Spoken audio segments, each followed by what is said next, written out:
আমার হাজব্যান্ড বেশ কয়েকদিন ধরে অসুস্থ।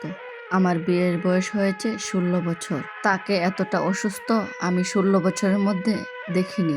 হ্যাঁ, সে আরো অনেক অসুস্থ হয়েছিল, কিন্তু এতদিন এতটা অসুস্থ সে কখনো হয়নি। যাই হোক, যে জন্য কথাগুলো বলা, তার বড় ভাইয়ারা, তার বন্ধুরা, আরো অনেক আপনজন আছে।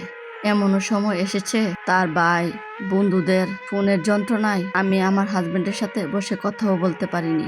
তাকে নিয়ে বাহিরে গেলে বা মার্কেটে গেলে ফোনের যন্ত্রণায় আমাকে ঘন্টাখানেক সময় দিতে গেলেও তার অনেক সমস্যা হয়ে গেছে ফোনের যন্ত্রণায়। প্রায় 7-8 দিন যাবৎ সে অসুস্থ। কই তার ভাই বাদার্স বন্ধুগণ? আগের মতো তো ফোনে লিংটনও বাজে না, কেউ তো ফোনও করে না। আসলে অসুস্থ হলে দেখা যায় কে আপন কে পর। দিন শেষে পরিবারের মানুষই পাশে থাকে, কিন্তু পরিবারের মানুষকে কতটা গুরুত্ব দেয় মানুষ? আমার হাজবেন্ডের ক্ষেত্রেই বলি, সে তার ভাই বাদার্স বন্ধুদের যতটা সময় দেয়, ঠিক ততটা সময় যদি পরিবারকে দিত।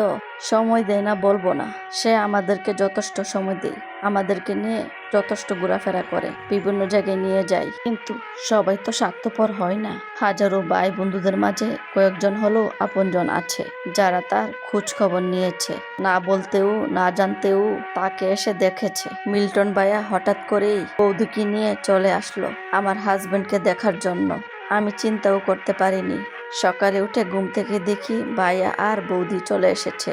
এত ভালোবাসার মানুষের জন্য কিছু রান্না করব না তা তো হয় না, তাই তাড়াহুড়া করে যা পারলাম তাদের জন্য রান্না করলাম। সবকিছু রেডি করে তাদেরকে খেতে দিলাম। ভাইয়া আর বৌদিকে অসংখ্য ধন্যবাদ। আমার হাজবেন্ডের আরেকজন বন্ধুকে ধন্যবাদ, যারা আমার হাজবেন্ডের অসুস্থের কথা শুনে হাজারো ব্যস্ততার মাঝেও আমার হাজবেন্ডের খোঁজ নিয়েছে, বাসায় এসে তাকে এসে দেখে গেছে, তাকে সময় দিয়েছে।